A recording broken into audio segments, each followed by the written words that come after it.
Good evening, everybody. Hi, welcome. I'm Alicia Sams. I'm director of the speaker series here at the Institute of Politics. And I am delighted to welcome you tonight to our event with Marvin Zonis and Larry Cohler-Esses, who will be giving you a very unique insider's view of Iran. But before we get to the discussion, I just want to call your attention to a special screening we're having at the IOP on Monday night of the film All Eyes and Ears, which follows Ambassador John Huntsman in China, as well as his adopted Chinese-American daughter, Gracie.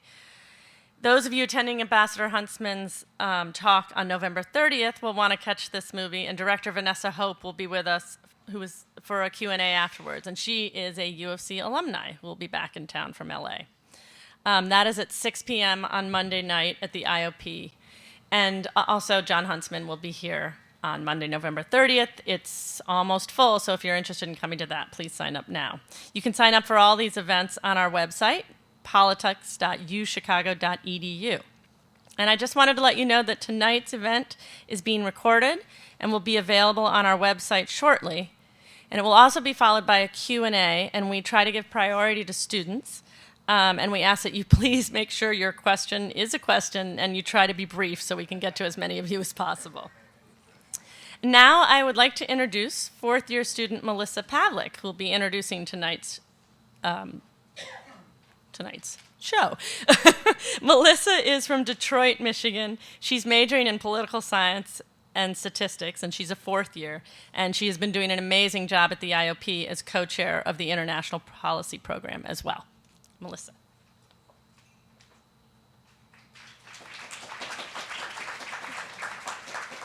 Thank you. Few international agreements have drawn more attention or more debate than the historic deal recently struck between Iran and the United States concerning Iran's nuclear program. Few topics have been more divisive. In the US, our politicians simultaneously applaud its brilliance and lament its foolhardiness. Pundits spar over the consequences for us and our allies, and citizens uneasily take in all sides and can't help but marvel in the shift in US psyche from seeing Iran as public enemy number one moment, and the next as cautiously accepting them as a trading partner. The deal complicates a relationship that is already amongst the most complex and fascinating in the international realm, and tonight we have a unique chance to better understand it from a perspective we rarely take into account, that of those living and working in Iran. Both of our guests tonight, Professor Zonis and Larry Cohler-Esses, have lived in Iran and spent time studying and reporting on the greater Middle East. Professor Zonis teaches at the business school, focusing on the Middle East and international political economy, and he's written extensively on globalization, on the political economy of oil, and on Islamic terrorism. Larry Cohler-Esses has recently traveled to Iran on the first journalism visa granted to a Jewish publication since 1979. Both can offer different personal, intellectual, and spiritual perspectives on Iran that will doubtless help us all better understand, with more depth and context, how Iran looks at the same issues we ourselves are grappling with. Please join me in welcoming them.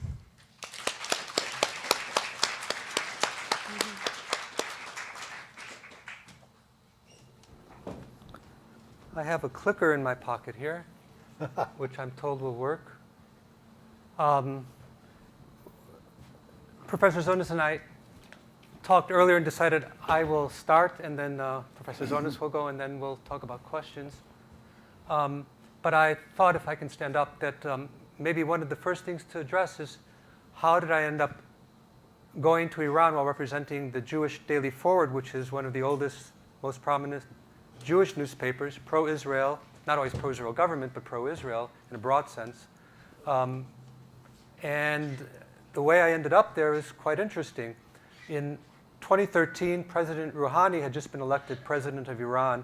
He came to the United Nations that September to give his first maiden address at the General Assembly meeting they have every autumn.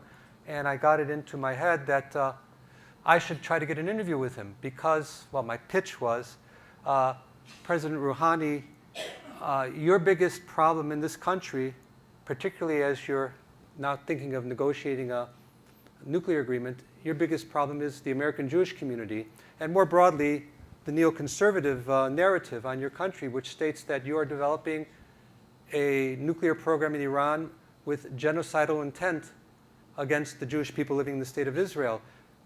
And really, that narrative has come to dominate a lot of the discourse in this country, and there's no one single thing that you can do that would do more to upend it than to talk directly to me. As the news editor of the Jewish Daily Forward, you can talk directly to the audience that is central to the debate going on in this country and talk to them in their own media outlet.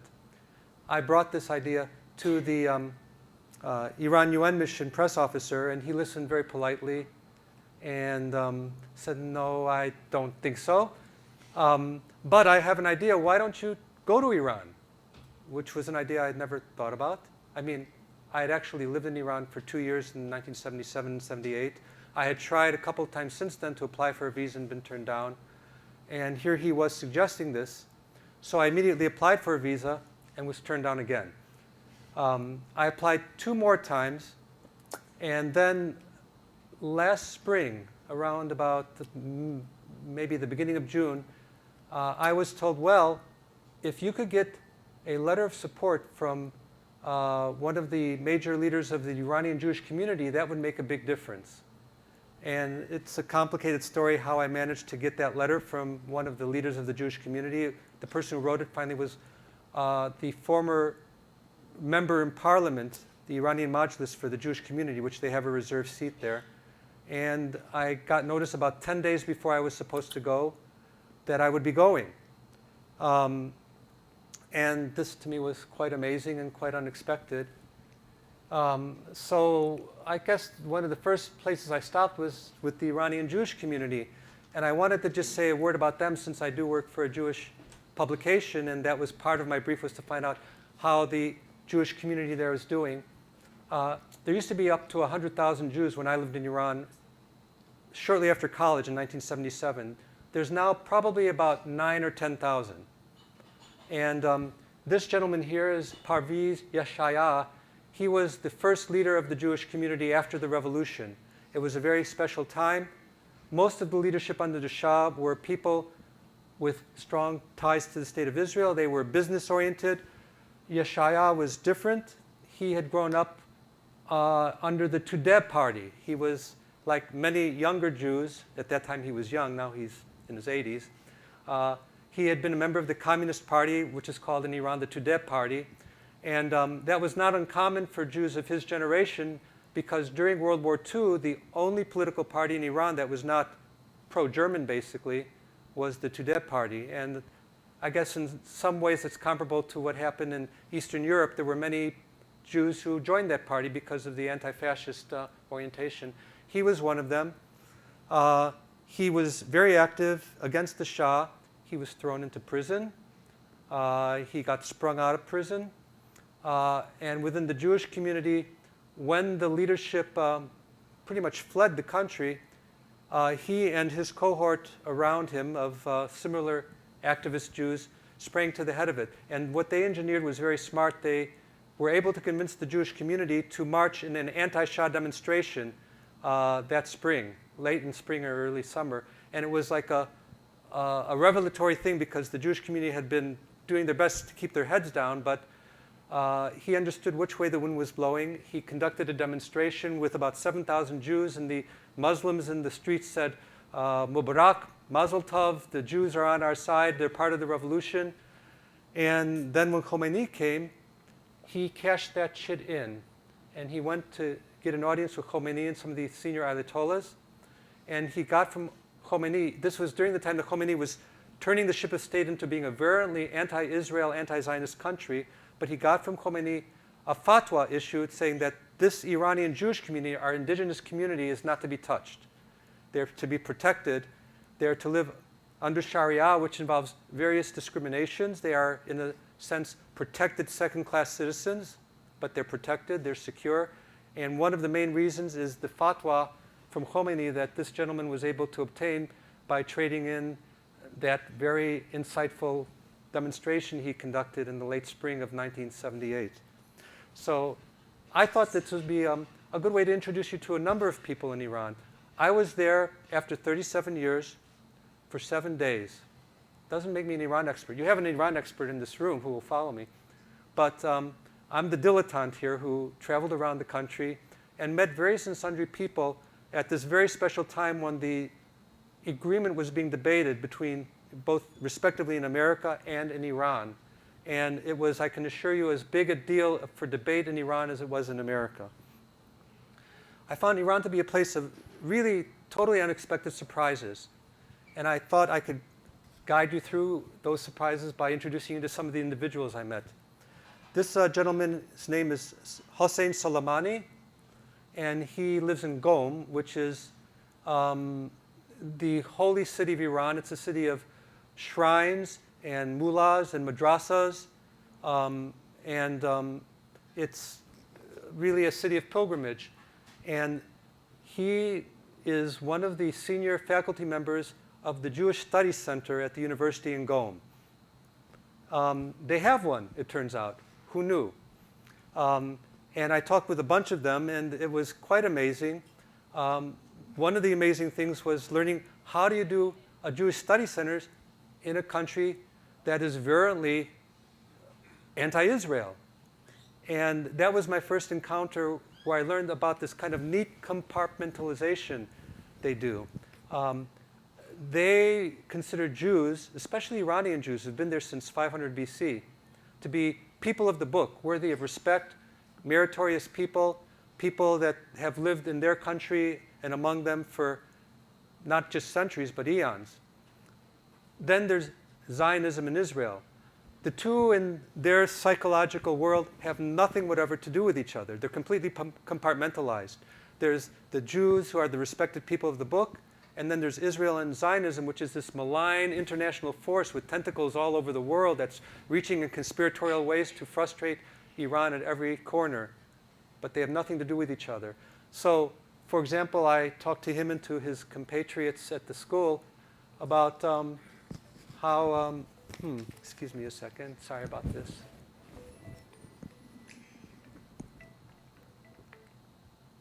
I should have turned that off earlier.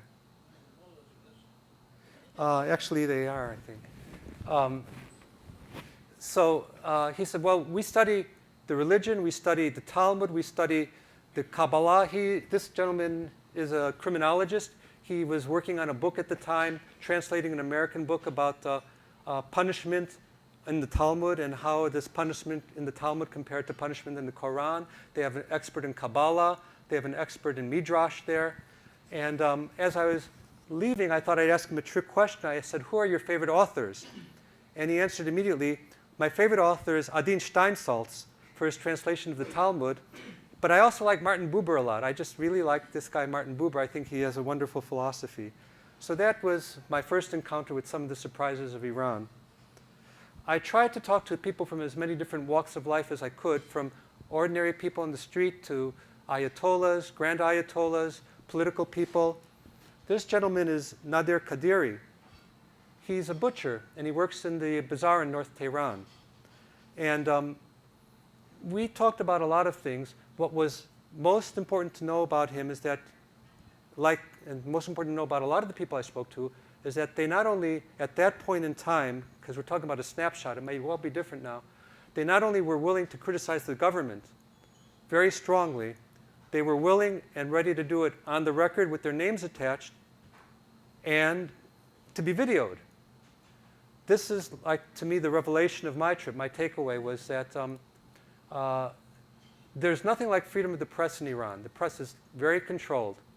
But the atmosphere introduced by Rouhani, starting in 2013 and going through the agreement, has introduced something I, for lack of a better term, I call it freedom of tongue, which is something very different than freedom of the press. If they try to organize, it's a different story. But to talk, to complain, they seem to not only be ready to do that, but to do it to a media representative of a Jewish publication to be videoed doing it.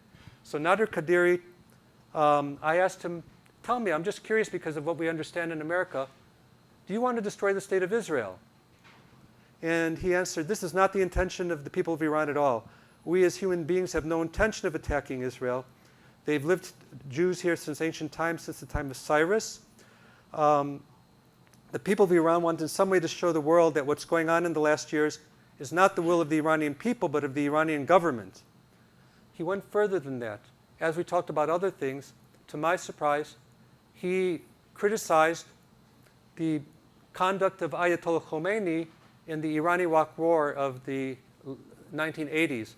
This was a war in which hundreds of thousands of Iranians died, and many of them died needlessly because Saddam Hussein invaded their country in 1980, and within 2 years they had repelled the invasion and chased them over the border, but they continued the war, the Iranians, for another 6 years in the hope of conquering Iraq and sweeping all the way to Jerusalem. All they won was hundreds of thousands of lives lost, and these people are martyrs in Iran. They're holy martyrs, and this fellow, Mr. Qadiri, said, he said Khomeini squandered the lives of those hundreds of thousands of people because of Khomeini's determination to use the war as a vehicle for mobilizing the masses around the regime. Khomeini didn't accept the ceasefire, he said. As a result, the war went on for 6 more years. He made a mistake. Today, he said, Khomeini is also making mistakes. He calls our position toward the Iranian agreement with America heroic flexibility. We resist and we are flexible, but against what are we resisting? This gentleman is a locksmith in the city of Shiraz on the main street called Khiyaban Zan Street.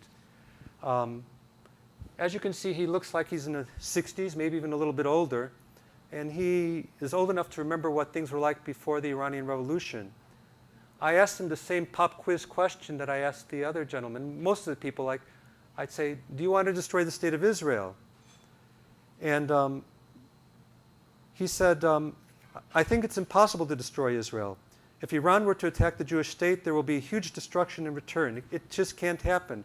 Every action has a reaction. Israel will not stay motionless, and the United States will not stay motionless. He said that generally speaking, people in Iran were in favor of the agreement, but like a lot of the other people I spoke to, he said, I personally don't think that I'll get anything out of this agreement. It's the power holders, again, he was speaking with his name attached on record, it's the power holders who will not allow it to benefit the people. I asked him if he thought that at least the agreement would open up the world, open up Iran to the world, because it had been so isolated over these decades of sanctions. And he said, well, I can only hope so. Before the revolution, we had all kinds of arts and culture here. Of course, we had some limitations. But now there are many more problems in terms of things like the economy and political prisoners. This gentleman is named Ahmed Mardonifar, and he also works in the bazaar in North Tehran. He's more conservative. He's a merchant of religious items, Muslim religious items. And I asked him about Israel and about whether he supported people like Ahmadinejad, the former president who said that Israel should be wiped off the map. And he didn't say yes and he didn't say no. He said, we Muslims respect the Jews as followers of His Holiness Moses. Moses is one of our most important prophets. But the problem that exists today in the Middle East is not the Jews.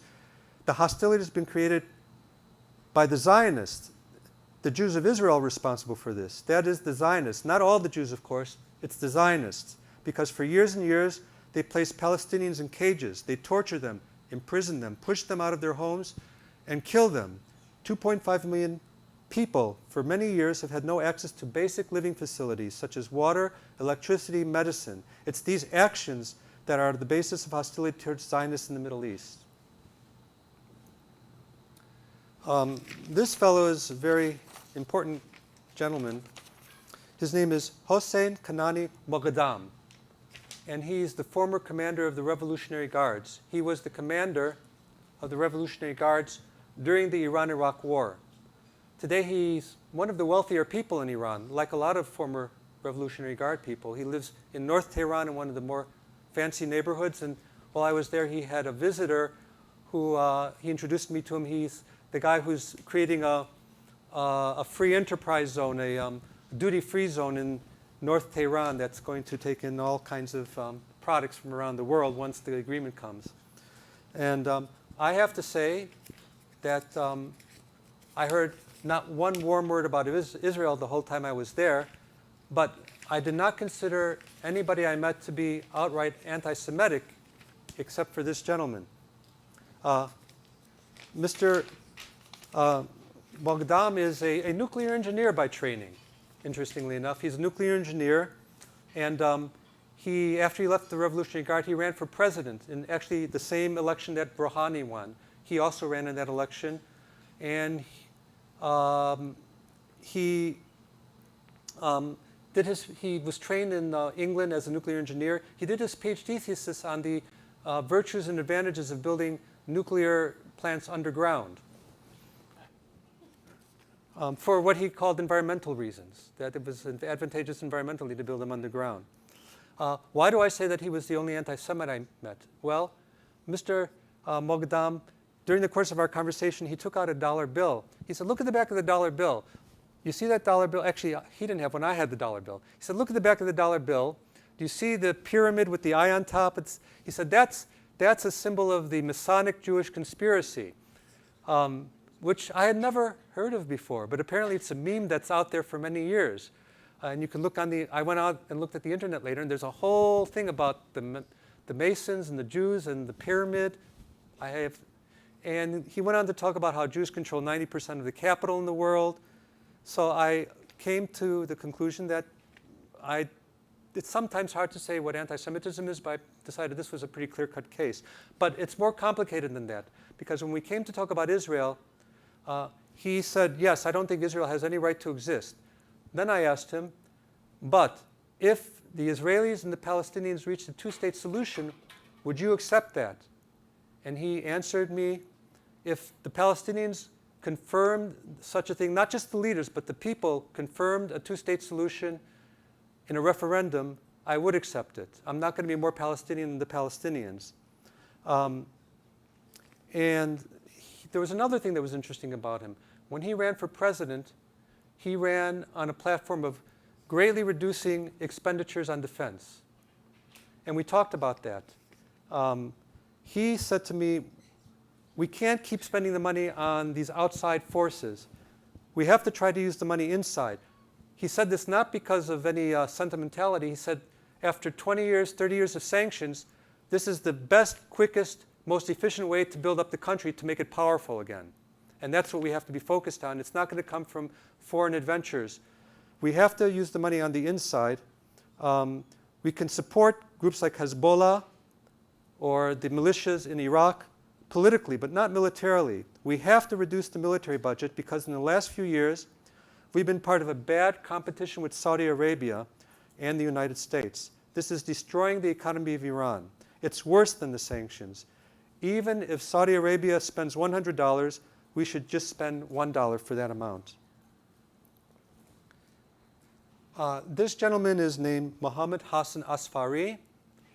He is also a former Revolutionary Guard.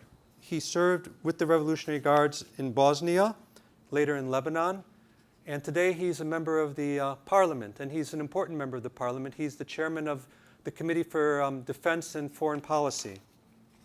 And he was more hardline than Mr. Mogdam, because when I asked him if he would accept a two-state solution should the Palestinians and the Israelis ever reach such a thing, he said, no, I would not accept this. I absolutely disagree with a two-state solution.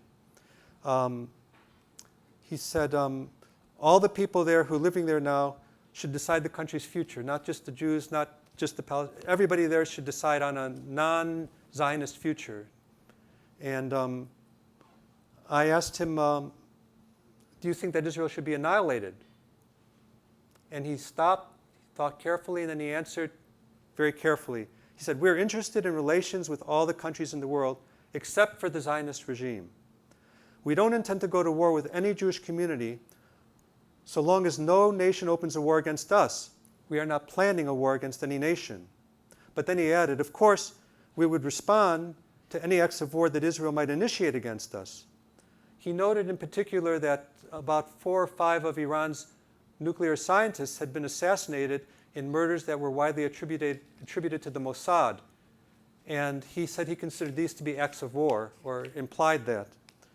And he also, unlike many of the other people, was very pessimistic about the nuclear agreement with America. He didn't know if he was in favor of it. If he was in favor of it, he didn't think it would lead to any relations beyond what it was. One of the questions I try to ask everybody, do you think this agreement will just be an agreement with a wall around it that doesn't go anywhere else, or will it be like a gateway that opens up into broader relations on other fronts? And he said, almost surely it won't go anywhere besides just being the agreement. He recited a list of grievances, which I came to hear from a lot of hardliners. They have a kind of laundry list of grievances that they take seriously, and they're not always just making it up. It starts, of course, with the 1953 overthrow of Mossadegh, the democratically elected prime minister of Iran, who was overthrown in a coup that was engineered by the CIA and the British Secret Service. That's kind of like the original sin that everybody points back to. Like, how could they do? Even pro-American Iranians that I have met say this is kind of like, how could they have done that? It's sort of like the touch point. But he went on from there to talk about other things on the grievance list, which I think as Americans we are well informed to know at least what those are. He recalled that during the war with Saddam Hussein, America supported Saddam Hussein with agricultural credits, among other things, that gave them, because money's fungible, that gave them the wherewithal to buy weapons of chemical weapons that were used against Iranians.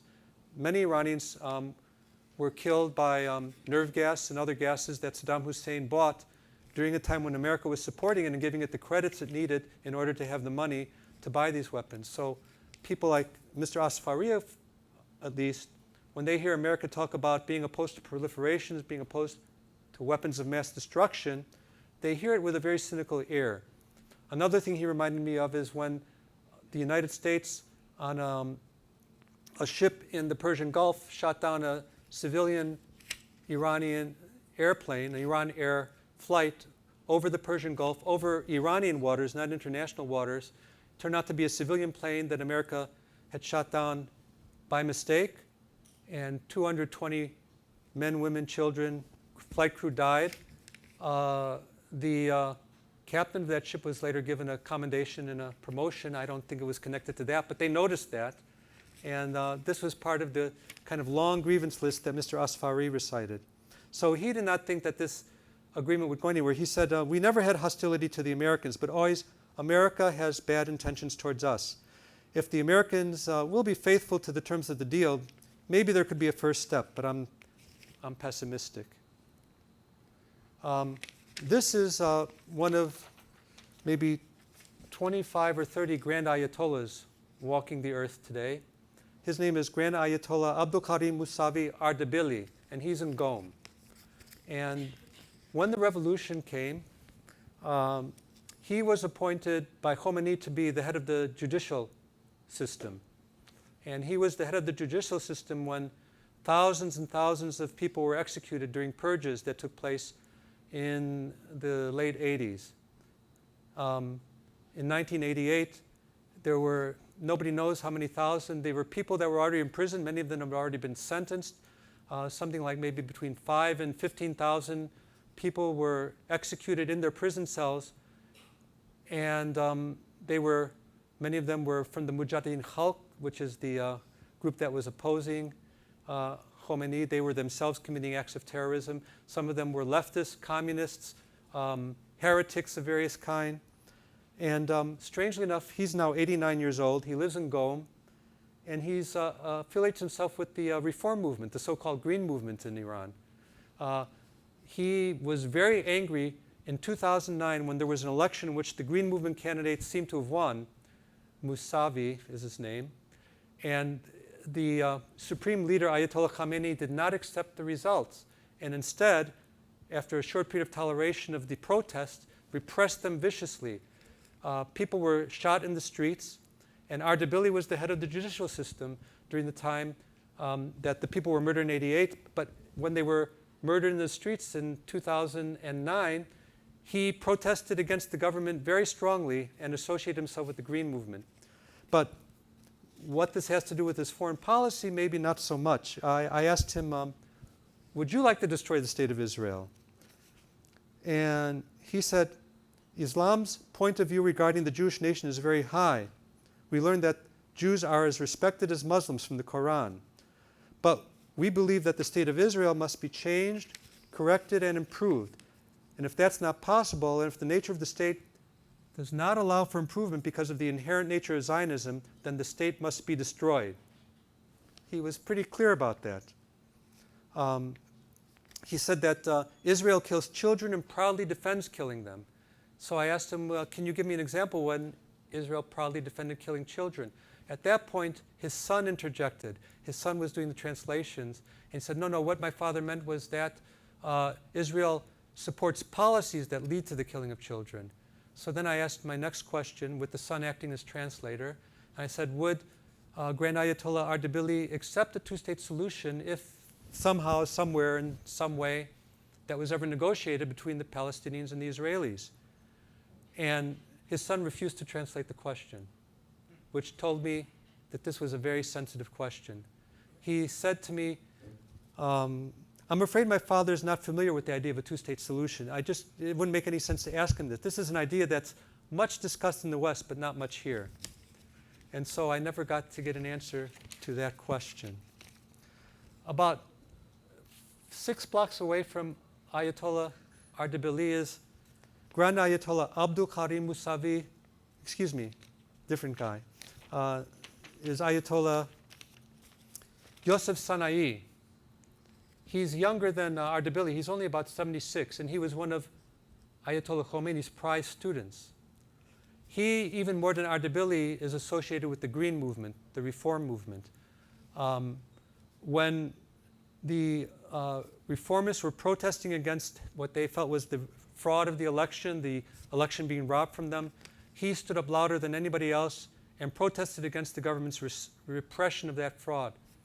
75 demonstrators were killed, and at that point he totally turned against the government, which was a big step for a Grand Ayatollah. Not in political terms, but in religious terms, he is on an equal footing with Grand Ayatollah Khamenei, who is the so-called supreme leader of the government. And I asked him about the Israel question. Before I say that, the one thing I want to say, he didn't want to talk about Israel. He was very upset about the nuclear agreement. He was the only person I met that was against the agreement. And why was he against the agreement? He said, these negotiations are only about nuclear issues and about sanctions. They don't relate at all to human rights. Basically, this is just about money. That's all this agreement's about. He said that there was all kinds of things that should have been included in the agreement that were totally left out. He talked about the Helsinki Agreement with Russia, where there were all kinds of human rights provisions put in. I said, well, I know that the Prime Minister of Israel also thinks that there's important things left out of that agreement. And he just snorted. He said, if Netanyahu cares about people, why is Israel exiling people and killing them? I said, well, what do you think should be included in the agreement? And he replied, before anything else, human rights, freedom of speech and writing, freedom of thought, encouraging people to develop their creativity instead of this huge investment on military and other facilities. I asked him if he thought Israel should be destroyed. And he said, that idea that Israel should be destroyed is Ahmadinejad's. What Israel should do is change its policies. It's impossible to destroy a country. I asked him if a two-state solution would be acceptable to him. And he didn't say yes, he didn't say no. I felt like, in a way, he was trying to dodge the answer. He said there should be a referendum about this. All human beings should look for mutual humanitarian understandings. It's hard for me to know why he dodged that question since he's so bold on many other points. I do know that after his protests of the 2009 repressions, his home was vandalized, probably by Iranian Revolutionary Guards. So having walked through all of these individuals, I came back to these two gentlemen. On your left, you see the supreme leader of Iran, Ayatollah Khamenei, and on your right you see the president, Rouhani. And that's really where the game is right now. From the time that I went to see President Rouhani speak to the press at his maiden General Assembly speech up until today, he has been talking about this nuclear agreement as a gateway for much wider relations with America and the West. He talked specifically, when I saw him in 2013, about wanting to use this agreement, which was not yet even beginning, as a gateway for greater cultural cooperation, greater defense and strategic cooperation, greater artistic cooperation across the way. The man on the left, Ayatollah Khamenei, has been more and more clear that this agreement is just about what it's about and nothing else. He and what I call, the presidents come and go, but for lack of a better term, I think you can call Ayatollah Khamenei and the Revolutionary Guard around him like the deep state, as they say. And they are very concerned about the prospect of a velvet revolution, like what happened in the Arab Spring, which they consider to be kind of a velvet revolution wired by the Americans, or what happened in Ukraine or in Georgia. And they do not want the agreement to be about anything more than what it's about. And that's kind of what you see playing out in Iran today, where people are being arrested almost every day, journalists, I mean, in particular, in a way that they weren't being just last July when I was there. What I am offering, I just want to emphasize, it's a snapshot. I don't know if the same people who were bold enough to speak on the record from the street back last July would do so today. So there is this dynamic between these two, and there's a deeper historical dynamic. One of the things I did when I was in Shiraz is I went to see the tomb of Cyrus the Great. It's out there, not close to Shiraz. Actually, it's about an hour-and-a-half drive out of Shiraz. And it's in the middle of the desert, really in the middle of nowhere. In July, I can't tell you what it felt like to be in a 120-degree heat with no trees around, no nothing. And it's a bare and spare monument in which Cyrus is reputedly buried. And people come on pilgrimage to it, even in that weather. There were people like this family who came to see Cyrus the Great's tomb.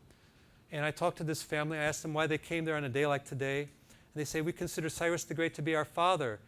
He invented human rights, they said. He invented the idea of human rights, and he gave it to the world, which is something that many of them believe. I don't know many historians who believe that, but the Iranian people believe it, partly because the Shah made a whole big deal about what Cyrus the Great gave in terms of all these modern Western ideas, that we were there first.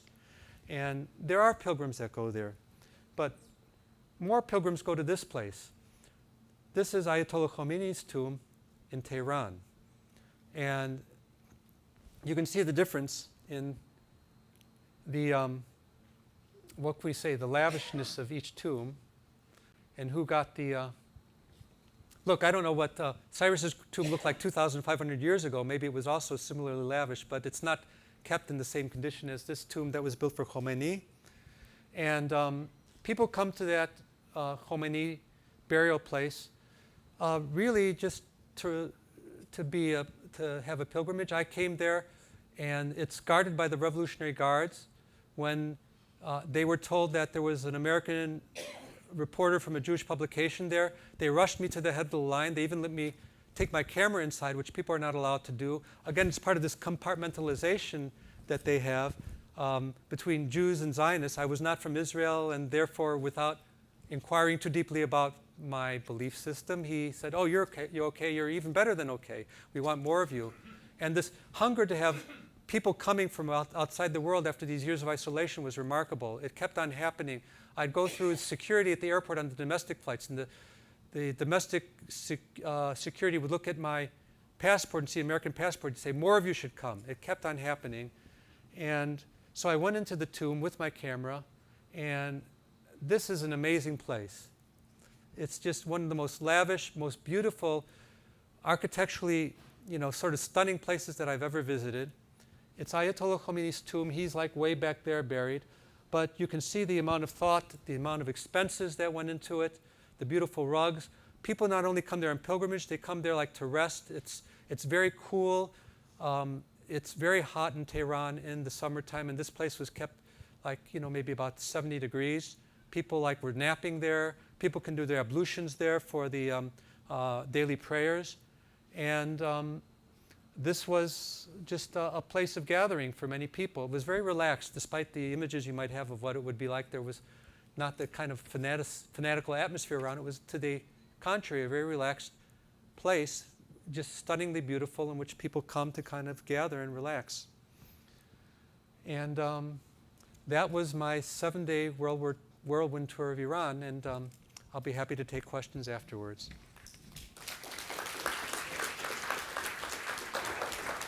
Larry. Thank you, Larry. I want to amplify some of the things that Larry talked about. I haven't been in Iran since 1979, when I was declared to be persona non grata and an enemy of the revolution. So I don't have any direct on-the-street knowledge. I have knowledge derived from other sources.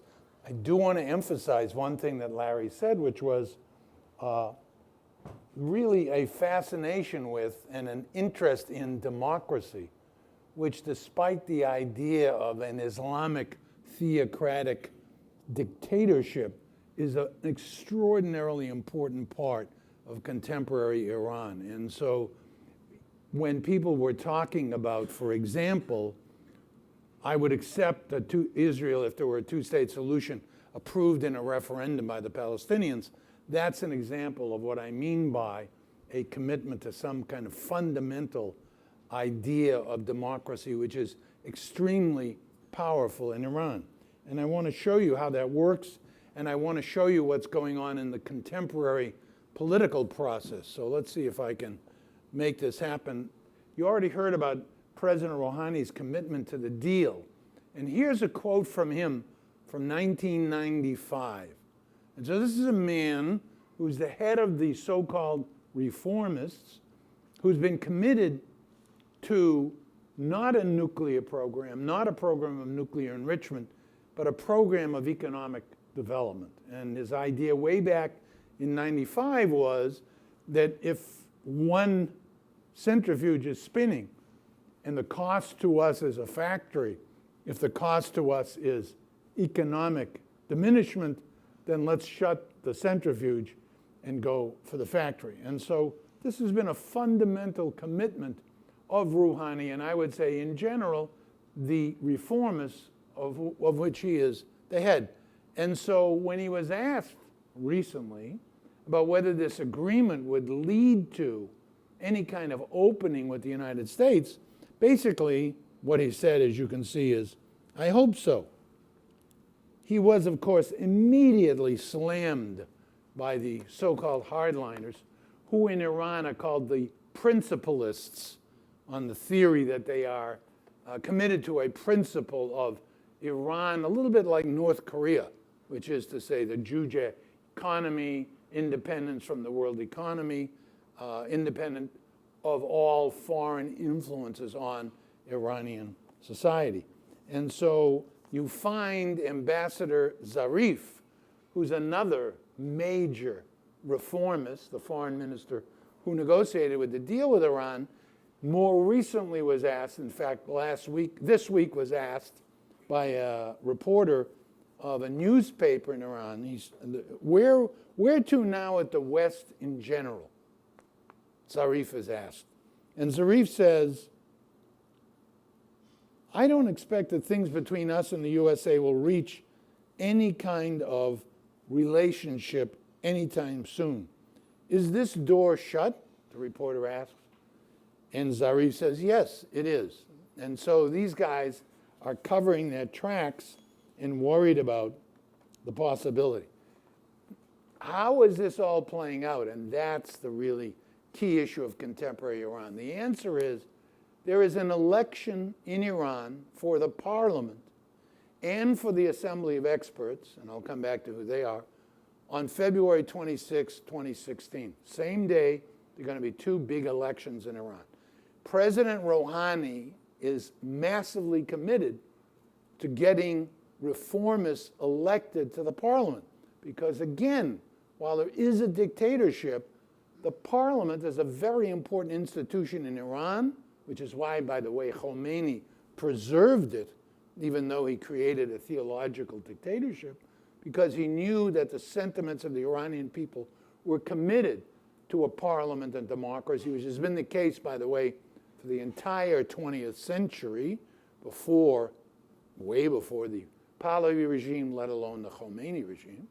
And so the parliament is very important, and if the majority can be reformists instead of principalists, they will have massive influence on opening Iran to the West and of supporting Rouhani's moves to broaden the society and introduce human rights and civil liberties, which so many Iranians consider to be crucial.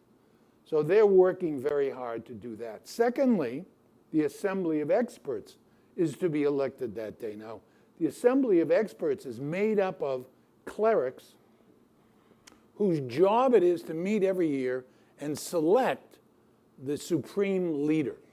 They meet every year to determine if the present supreme leader is capable of exercising his responsibilities as supreme leader, and if not, to choose a new supreme leader, but then to meet again upon the death of the supreme leader to select a successor.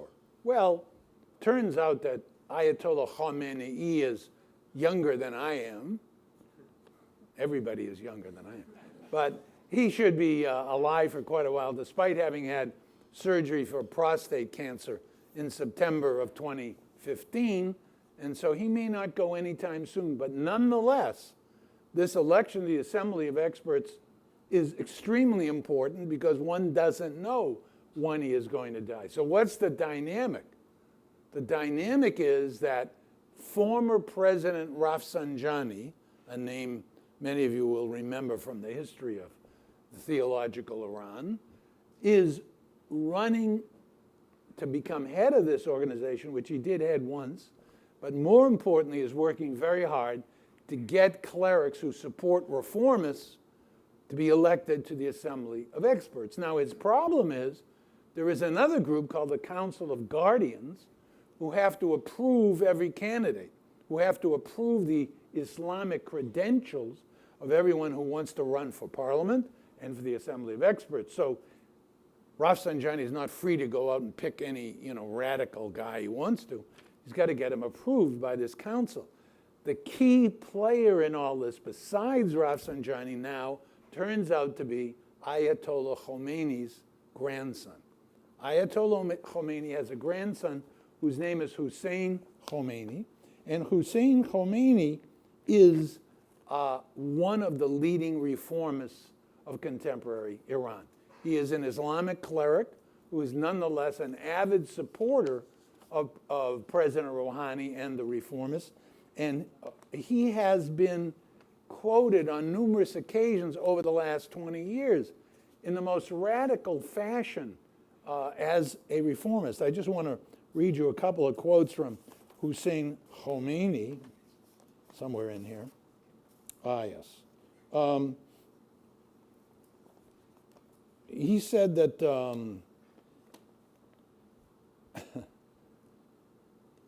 quote, he called for a referendum to decide how the country should be governed in the future. He was then arrested in 1981 for this radical idea. And he went on to then say in public that there's a new dictatorship in this country established in religious form, which is worse than that of the Shah and worse than that of the Mongols. So for many years he was under house arrest. He wasn't free to move about. That was eventually lifted. And then when the house arrest was lifted, he was asked, what would you do? And his answer, again, to quote him was, quote, if you were a prisoner, what would you do? I would want someone to break the prison doors open. And so this is a guy who is taking a very tough stand. Whether Rafsanjani can get him approved by the Council of Guardian Council to be elected to be a candidate is unclear, but he certainly would be elected to the Assembly of Experts. And over time, that's going to move Iran in a radical, much more democratic direction. Meanwhile, Ayatollah Khamenei is not giving up, as Larry suggested. Ayatollah Khamenei is, in my judgment, not so much a hardliner, although I think he leans in that direction. He is genuinely worried that Iran will be polluted by Western culture. Let's face it, he's right. I mean, if that's what I mean, Western culture is pretty polluted, right? But anyhow, he leans towards the hardliners. And most importantly, what Ayatollah Khamenei wants to do is to stay in front of the parade. So he's always watching carefully about where the sort of power is moving and how is this struggle between reformists and hardliners going, and he wants to be sure to be there so he can be in front of the parade as the Iranian country moves forward. One of the things he's been doing, which is easily predicted once the agreement was signed, which I predicted, is that once the agreement was signed, he had to placate the hardliners. So one of the things that happened after the agreement was signed was that he authorized the launching of a missile test. And this is a missile test that was meant to produce a missile which was powerful enough to go from Iran to downtown Tel Aviv. And so this was a question of buying off the hardliners after the hardliners had lost out because the agreement was signed. And, mind you, this was a missile test that violated agreements which Iran had signed with the international body, and including the UN. This is what else is happening in Iran. This is a cartoon this week from an Iranian newspaper by a prominent cartoonist in Iran who expressed his sympathy and compassion for the people of France by making this cartoon. The moment this appeared in the newspapers, he was arrested. This man is now in jail for showing compassion to the West. I want to tell you another story, and this is an example, by the way, of the journalist being arrested that Larry talked about. But I want to tell you another story. I want to tell you a story about a former student of mine who got his PhD from the University of Chicago in political science by studying Iran. And this fellow runs a think tank on the West Coast, and he's been interested in going back to Iran. He hasn't been there since the revolution. And so it turns out that his best friend at the University of Chicago was an Iranian who got his PhD in archaeology and then became Minister of Antiquities in Iran. And so my former student wrote to his former best friend and said, I want to come to Iran. It's been such a long time. Can you get me a visa? This summer, he gets a message back from the Iranian and says, I can get you a visa. You can come to Iran. 3 weeks ago, this fellow went to Iran. And because he had a visa from the Ministry of Antiquities, he had to sort of pay some attention to archaeology and possibility of cultural exchanges with, sending statues back and forth and getting the Getty Museum from LA involved. And he did all that. And he had meetings with all the right people in the ministry, and things were going very well. And he gets a call from the think tank of the foreign ministry, a bastion of reformists, as you would imagine, with Zarif the head. And they say to him, we heard you're in town, come and give us a lecture. So he gives a lecture to this think tank. The next day he gets another call. Foreign Minister Zarif heard you were in town. Why don't you come and say hello to him? He wants to see you. So this fellow races to the foreign ministry. He meets Foreign Minister Zarif, and they have a conversation. He goes back to his hotel. The next day he checks out, packs his bag, goes to the airport, checks in to fly home, gives him the bag, goes through customs, goes through passport control, enters the waiting room. 3 guys in suits come up to him and say, would you come with us, please? They take him to a windowless room in the basement of the airport, and they offer him a deal. They offer him a deal, and the deal is either you sign a confession that you are a spy for the CIA, or you don't leave the country. Didn't take him too long to figure out which of those 2 alternatives was the desirable one. They held up the airplane. He signed this confession.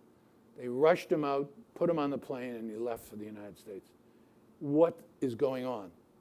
First thing that's going on is they don't mind incarcerating Iranian Americans because Iran doesn't recognize dual citizenship. So all the people who have been arrested and put in jail are Iranian Americans with dual passports because the Iranians see them as Iranian. They didn't want to incarcerate an American because they don't want to start with the United States having just signed the deal.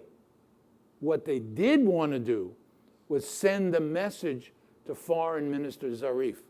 So these were the hardliners, the Revolutionary Guards, the Ministry of Intelligence, and certain guys from the judiciary saying to Foreign Minister Zarif through this process of the false confession, don't think you should start inviting Americans to this country. don't think you should increase cultural exchanges. We don't care whether it's antiquities or ballet dancers. That's not going to happen in the near term. So that's the leading dynamic of our time in Iran. It's a very dangerous time for foreigners, although there certainly are tours in which Americans go, and quite safely, and if you have nothing to do with that country and you go on a tour as a tourist to the leading sites, you'd be fine. But for someone like Larry or myself or others who are connected in some way with Iran, who are interested in broadening and deepening ties between the United States and Iran, it's all very dangerous. And this will continue until the elections, February 26th, 2016. So that's my sense of where Iran is today, and I'm very happy to invite your questions, Larry and I both. And here's a microphone if you would like to come up. You could, I don't even mind statements. Why, Melissa? Was it you or was it Alicia? Alicia said don't make statements. Statements are great. Okay. Let's hear it for Ayatollah Khomeini.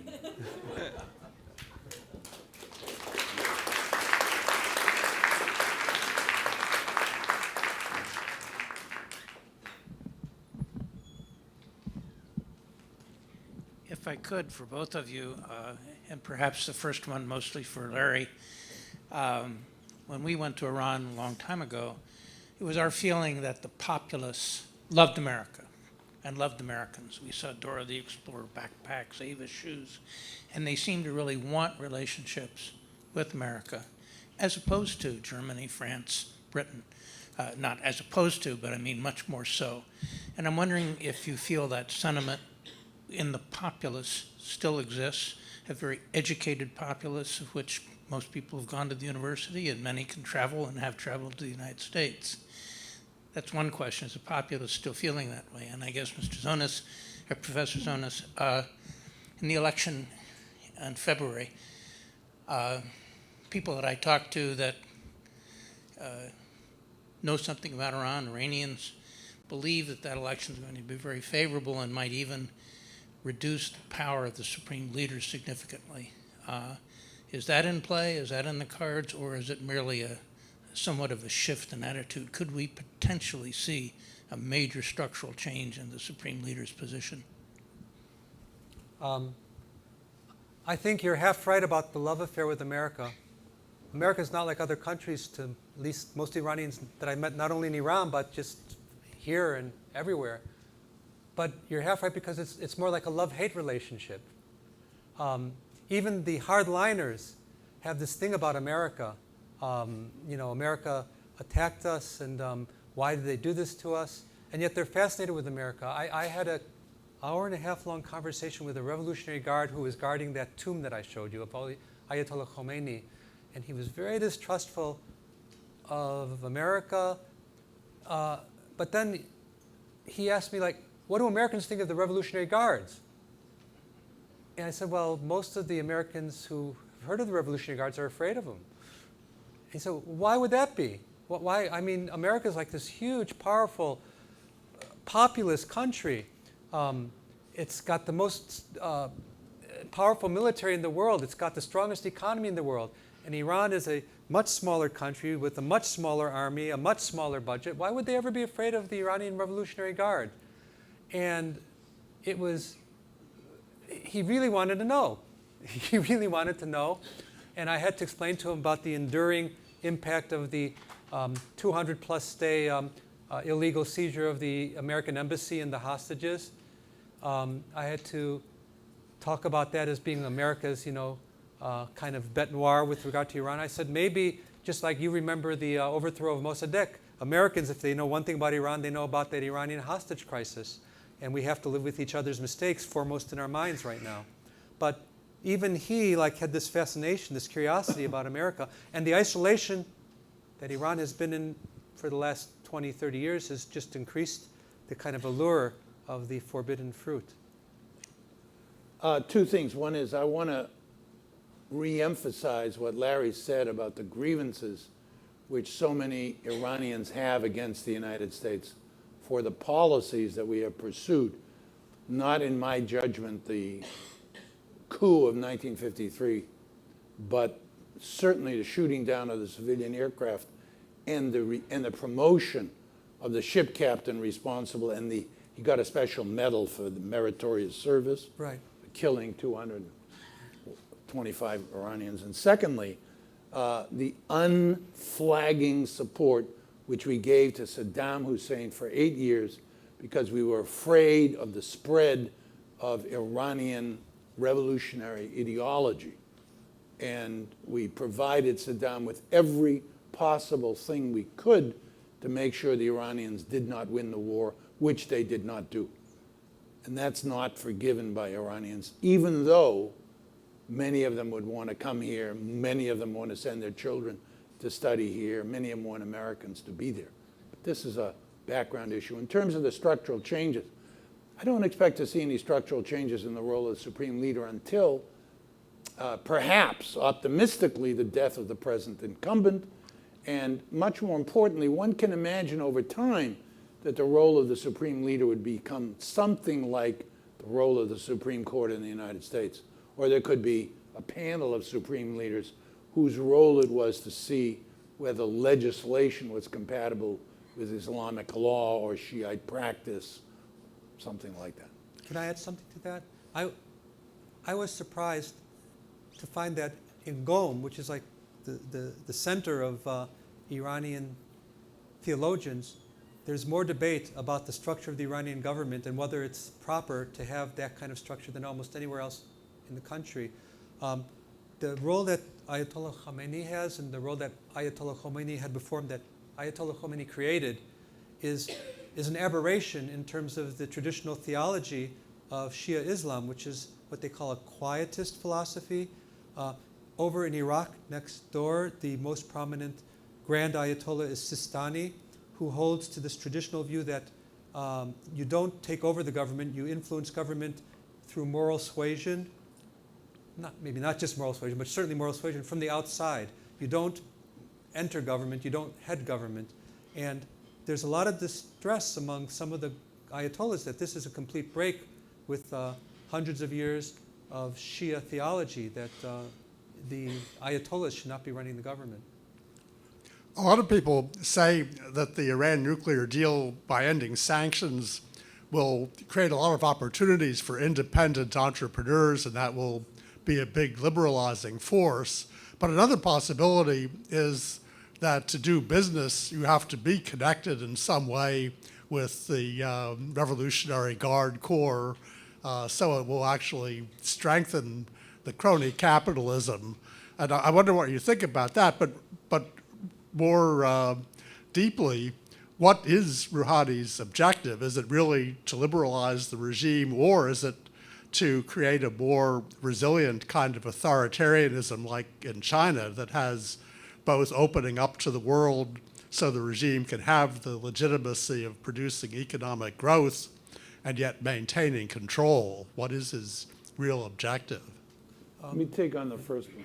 Let me take on the business case, which is an extremely important issue, and that is, I would suggest that the principal reason that Iran's economy is in the tank is not because of the sanctions, but because of the extraordinarily poor policies which the regime has carried out since the victory of the revolution. Number one, Iran was always imbued with, and continues to be imbued with, a kind of third world ideology that capitalism is destructive of people's integrity and well-being, and yes, may produce economic growth, but it is such an evil form of exploitation that we should have a socialist economy, which was always interesting given that the vast majority of the GDP was produced in the old days by oil sales, which gave the government all the money.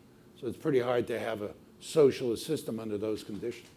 The second thing I would say, though, is that anybody who wants to go to Iran and start doing business with Iran is going to have a lot of problems because, as the gentleman suggested, there are powerful groups in charge of major sections of the economy, like the Revolutionary Guards, which has a huge financial stake in the system.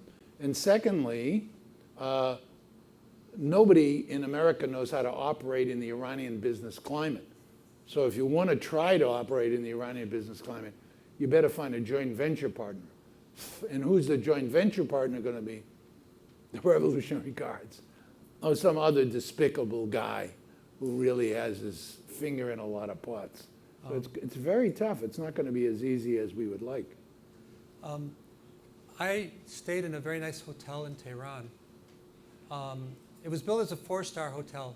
I guess I would give it 3 stars personally, but it was very nice. And at some point, I was speaking to somebody, and he asked, "Oh, where are you staying?" And I gave him the name of the hotel. He says, "Oh yeah, that hotel is owned by a holding company which is controlled by the Revolutionary Guard." So there I was, sort of supporting their cause in a way. They're kind of ubiquitous. I understand purely through reading in the press and talking to people that on the books there's a very liberal law on the books for foreign investment. But it's hard for me to imagine that whatever they have on those damn books, that the Revolutionary Guard would just sit twiddling their thumbs while foreign investment floods into the country. Hello. I have a couple of short questions. The first is, can you talk a little bit about Ayatollah Khomeini's relationship with his grandson, the grandson being the reformist, and also if he were to ever be elected to that council, what kind of influence would he have on the council, namely how many people are on that council and who would he be dealing with? And also parallel to that, with the member of parliament, if a reformist member of parliament is elected to parliament, how much influence could he potentially have, he or she potentially have in such a situation? Yeah, I'll leave it at that. My pronunciation was obviously inadequate. We have the founder of the regime, Ayatollah Khomeini. The present supreme leader is Ayatollah Khamenei. This fellow who is the cleric and the grandson, and the radical grandson, is the grandson of the founder, Ayatollah Khomeini. So he is no longer being protected by his grandfather, who was, of course, in the tomb there and keeping cool in the air conditioning. But the idea is not so much that as an individual he will have major effect on the deliberations of this assembly of experts, but that it indicates some fundamental changes going on if they allow him to run. And it's another step in the process of transforming the country. In terms of the parliament, there's vast numbers of laws that are passed by the parliament, and the reformists, if they were to have a majority, would pass laws much more favorable, for example, to private capital, to foreign ownership, to all kinds of relations with foreigners. Thank you. My first question is, did you have any sense that the people's reaction to ISIS as kind of conspiracy theory of thinking that it's either controlled by or kind of a monster on the loose created by the American invasion in Iraq, kind of their reaction to ISIS? And the second is, did you have any opportunities to interview women? Yes, I did, but I'll answer the first question first. I did hear people talk about how ISIS had been created by America. And I thought, well, yeah, George W. Bush invaded Iraq, and then Saddam Hussein fell. It opened up a vacuum, and one thing led to another, and here we are today with ISIS. But no, there were people who said, no, America created ISIS. And I wasn't sure exactly how to respond to that. But I heard both. I heard both people say America did this because America invaded Iraq. And I heard some people who said, no, America, they created ISIS. They're out to get Shiites. They're out to get Iran. They're trying to surround us. And that was part of what I heard. I did interview women. It's hard to get them to talk on the record. It was impossible to get them to agree to be videoed. But I interviewed a group of 3 aspiring female ayatollahs Um, there is one woman in Iran who is considered by at least a significant number of people to be an Ayatollah. They call her Ayatollah. And the so-called rogue Grand Ayatollah, Yosef Sana'i, who I had a photo of, who is a strong supporter of the Green Revolution, he has written numerous fatwas about there being no barrier to women having religious titles, religious stature in Islam, that according to their scholarship. So at that school in Qom, I interviewed 3 aspiring female, I don't know if they would admit that they want to be Ayatollahs, but they want to be advanced theologians, and they are in the program there studying Islamic science. And I thought, oh, they're going to be kind of like, these Christian feminists or these Jewish feminists in Judaism.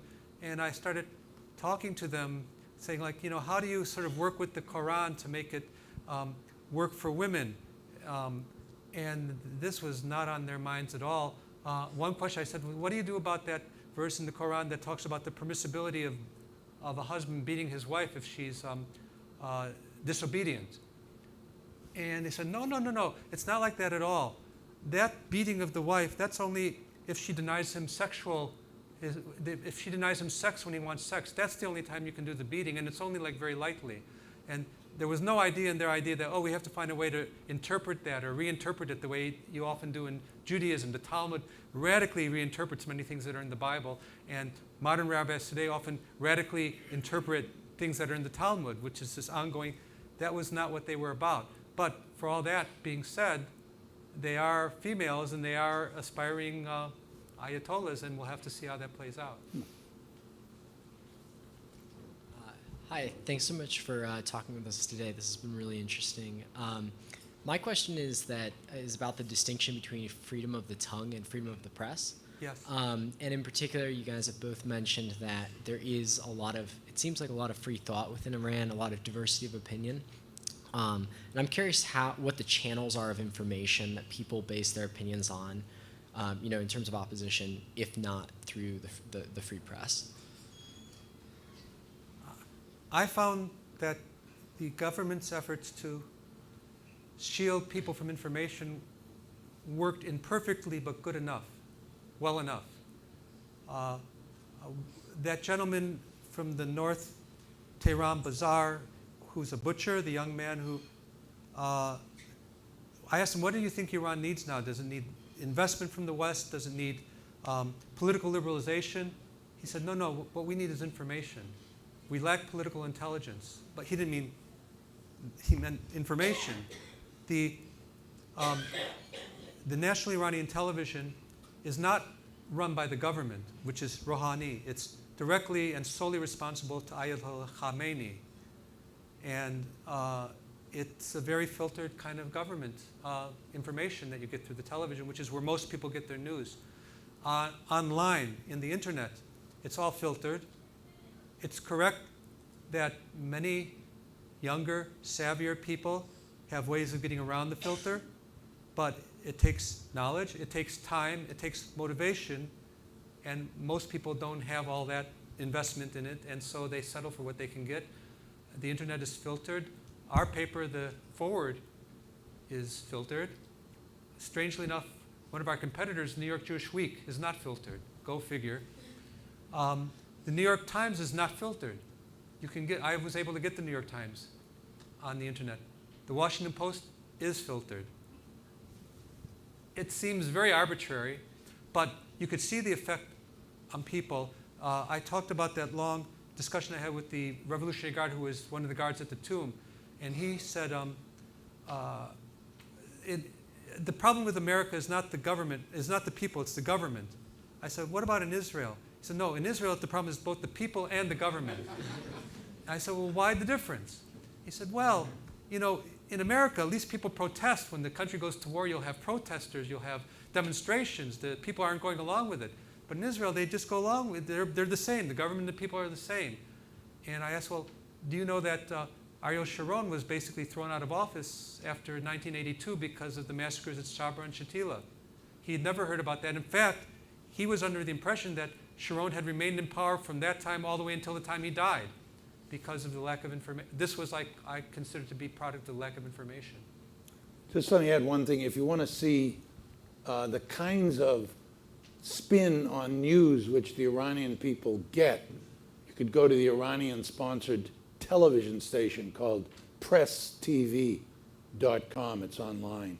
And you'll read the stories that are typical of the kinds of stories that the regime makes available to and propagandizes in the country. Discussion, please join me in thanking Professor Marvin Zonis and Larry Cohler-Esses.